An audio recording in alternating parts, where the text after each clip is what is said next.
Todd, did you like working with Meanie? Meanie's great.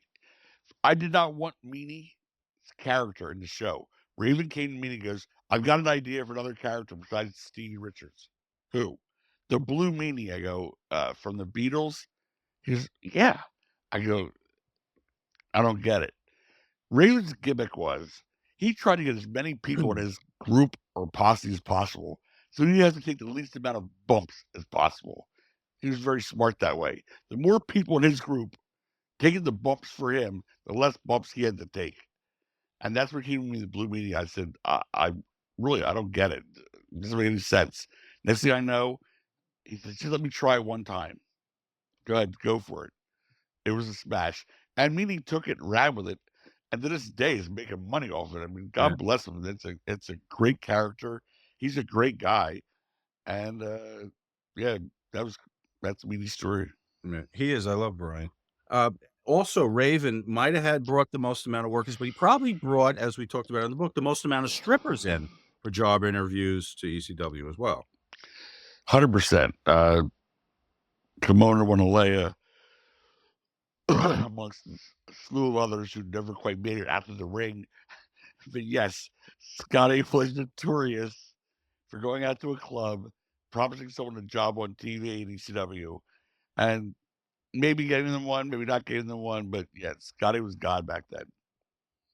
What else we have in the house? Let's get some more questions for Tod Gordon, founder of ECW.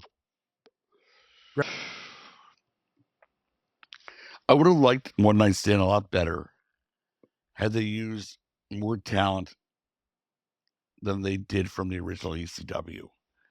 I mean, Shane Douglas wasn't invited. Joey Styles wasn't invited. I wasn't invited. There were a lot of people that weren't invited to that that should have been.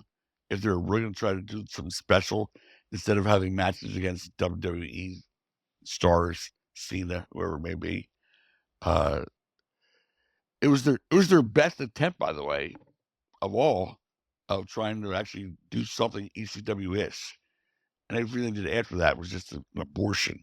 I mean, when Vince recreated his version of ECW, there's not a doubt in my mind, what everybody's told me, that this man was doing this just to bury the name ECW. He hated the fact that in his shows, somebody would do a big spot where he was waiting for that big pop in the back of the grill position, and they were yelling ECW, ECW. He wanted to destroy it at that point. So he went so far as to say, "How can I make them hate ECW? I'll make myself ECW champion." Yep, Vince is the champion of ECW, and of course they hated it. Everybody hated it, but it ended, and guess what?